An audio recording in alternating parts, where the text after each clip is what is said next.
Thank you, Mr. Speaker. I yield 3 minutes to the gentleman from Georgia, Mr. Allen. Gentleman from Georgia is recognized for 3 minutes.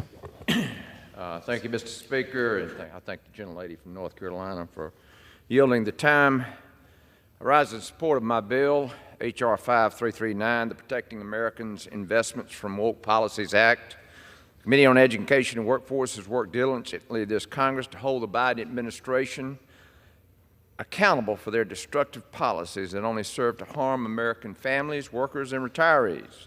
That's why I proudly partnered with many of my committee colleagues to put together this package of bills before us today that stops this administration's assaults on the retirement security of millions of Americans. Saving for retirement has become increasingly difficult as prices continue to skyrocket. Over the last 3.5 years, we have witnessed a sharp rise in the cost of basic necessities, putting a significant strain on household budgets.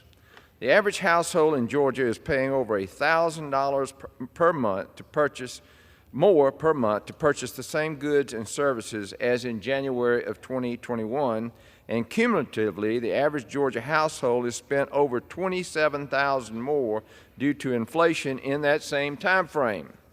Because of the Biden-Harris administration's out-of-control spending policies, inflation is soaring. Many seniors are living paycheck to paycheck, retirement savings are in jeopardy, and hardworking Americans are struggling to secure their financial future. One example of how the Biden administration is jeopardizing retirement savings is through a Department of Labor rule that allows financial advisors to ignore their responsibility to prioritize financial returns in favor of investing America's retirement savings into risky climate-related environmental, social, and governance, or ESG funds. Now, let's be clear. This mandate came from the Department of Labor. It did not come from the financial investment community. ESG funds are proven to carry higher risk and charge steeper fees, and financial institutions have become more brazen in professing partisan and ideological preferences while investing America's hard-earned retirement savings.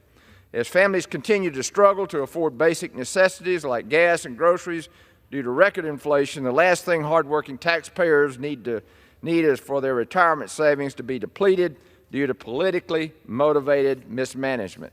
That's why I was proud to introduce the Rollback ESG to Increase Retirement Savings or RETIRE Act. This bill rolls back this overreaching rule and ensures ERISA retirement plan sponsors prioritize financial returns over ESG factors when making investment decisions on behalf of their clients as mandated by the Department of Labor.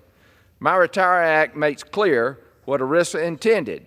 Retirement plan sponsors should invest their clients' hard-earned money in a manner that maximizes financial returns and minimizes risk, period.